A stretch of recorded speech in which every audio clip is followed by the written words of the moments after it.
Le prophète Lot, connu dans la Bible sous le nom de Lot, a été élevé par son oncle, le prophète Ibrahim, que la paix soit sur lui.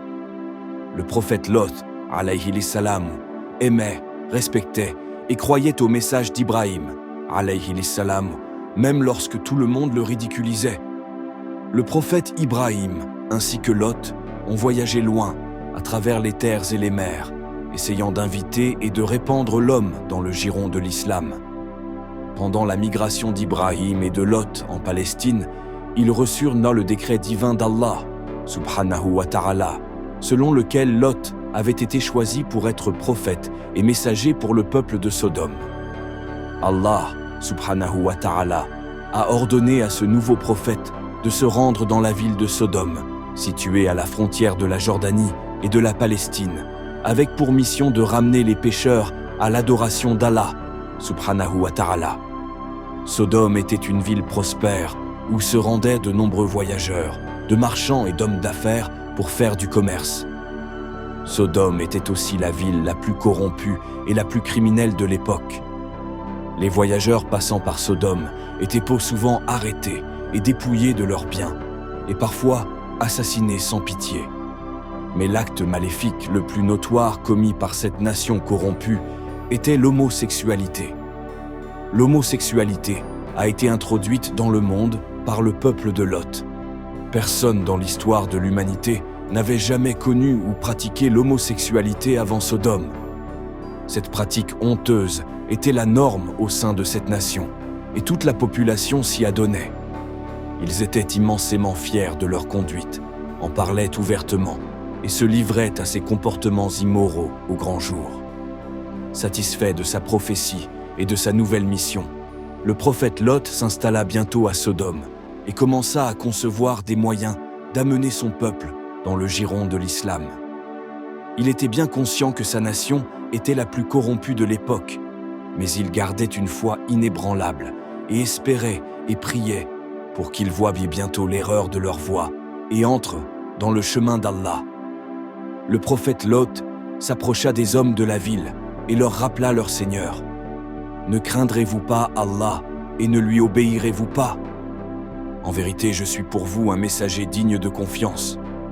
Craignez donc Allah, respectez ses devoirs et obéissez-moi. » Interloqués, les hommes de la ville se mirent à discuter entre eux. « Cet homme est entré dans notre ville et nous dit de cesser ce que nous faisons. Il est clair qu'il en tire quelque chose. » Le prophète Lot répondit, « Je ne vous demande aucune récompense pour cela. Ma récompense ne vient que du Seigneur des mondes. » Le prophète Lot aborda ensuite la question de l'homosexualité et les informa qu'il s'agissait en effet d'une pratique immorale. Il dit, « Vous approchez-vous des hommes parmi les mondes et laissez-vous celle que votre Seigneur a créée pour vous comme épouse. Non, vous êtes un peuple transgresseur. » Le prophète Lut informa alors son peuple qu'il n'accepterait jamais de participer à une telle pratique et l'avertit d'un sévère châtiment de la part d'Allah. Il dit, « Je suis en effet de ceux qui désapprouvent avec colère et fureur votre acte de sodomie. » Il les mit en garde contre le châtiment sévère qu'Allah, subhanahu wa ta'ala, leur réservait s'ils continuaient dans leur voie. Les hommes et les femmes de Sodome se mirent en colère après le discours de Lut. Ils conspirèrent pour chasser Lut de leur ville, en le menaçant. « Si tu ne cesses pas, ô Lut, en vérité, tu seras du nombre de ceux qui seront chassés. » Le message du prophète Lut est transmis dans le Coran. Le matin n'est-il pas proche ? Le prophète Lut, alayhi salam, accompagné de ses filles, quitta Sodome pendant la nuit. Daraba lillahu mathalan, lilladhina kafaru, mra'ata Nuhin wa mra'ata Lut, كانتا تحت عبدين من عبادنا صالحين فخانتاهما فلم يغنيا عنهما من الله شيء وقيل ادخلا النار مع الداخلين. Sourate At-Tahrim, verset 10. Allah a exposé aux mécréants la parabole des épouses de Noé et de Lot. Elles étaient mariées à deux de nos vertueux serviteurs, mais chacune d'elles agissait perfidement avec son mari. Et leur mari ne pouvait leur être d'aucune utilité contre Allah. Il leur fut dit, entrez dans le feu avec tous ceux qui y entrent. Un jour, des êtres d'une grande beauté vinrent frapper à la porte de Lot. C'étaient des anges envoyés par Allah, sous forme humaine. Lot, inquiet, les accueillit discrètement. Il savait comment réagissait son peuple à la vue de jeunes hommes.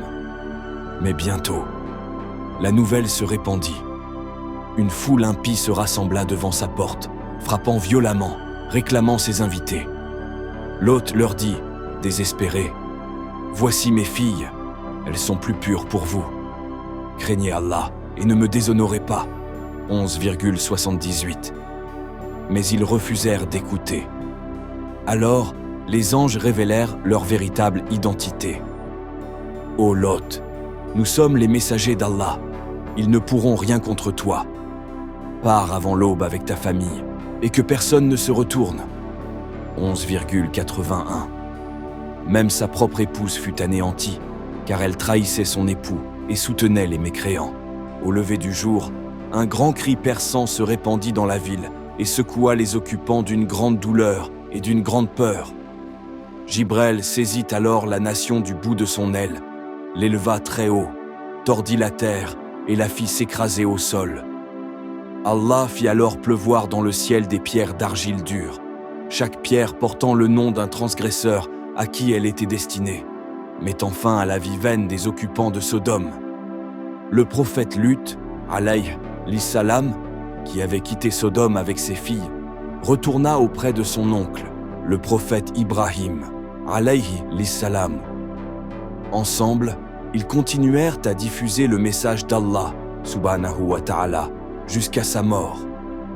Aujourd'hui, le site de Sodome, la ville de la corruption, est marqué par la mer morte, comme un rappel de la colère d'Allah contre le peuple du prophète Lut. Le Coran se penche sur ce sujet, et en vérité, elles, les villes, se trouvaient sur la grande route de la Mecque à la Syrie, c'est-à-dire à l'endroit où se trouve aujourd'hui la mer morte. Certes, il y a là un signe pour les croyants. Sourate Al-Hijr, ayat 76 à 77. Wa innaha labisabilin muqim. Inna fi dhalika la ayatan lil mu'minin. Dans la Bible hébraïque, Moïse fait référence à la destruction de Sodome et de Gomorrhe dans le Deutéronome 29, 22 à 23. Vos enfants qui vous suivront dans les générations futures et les étrangers qui viendront des pays lointains verront les calamités qui se sont abattues sur le pays et les maladies dont l'Éternel l'a affligé. Le pays tout entier ne sera plus qu'un désert brûlant de sel et de soufre. Rien n'y sera planté, rien n'y poussera, aucune végétation n'y poussera. Ce sera comme la destruction de Sodome et de Gomorrhe, d'Adma et de Zéboïm, que le Seigneur a renversé dans sa colère ardente. Dans la Bible du Nouveau Testament, Luc 17, 28 à 30, Jésus compare sa seconde venue au jugement de Sodome et de Gomorrhe. Ils mangeaient, ils buvaient, ils achetaient, ils vendaient, ils plantaient, ils bâtissaient. Mais le jour où Lot sortit de Sodome, le feu et le soufre tombèrent du ciel et les détruisirent tous. Il en sera de même le jour où le Fils de l'homme se manifestera. Ces passages montrent comment les événements liés à la destruction de Sodome et de Gomorrhe sont utilisés dans les Écritures comme des métaphores de jugement et de châtiment divin. Si ce rappel t'a touché, like, partage et abonne-toi pour plus de vidéos sur la vérité du Coran. Que la lumière d'Allah éclaire nos cœurs. Pargle.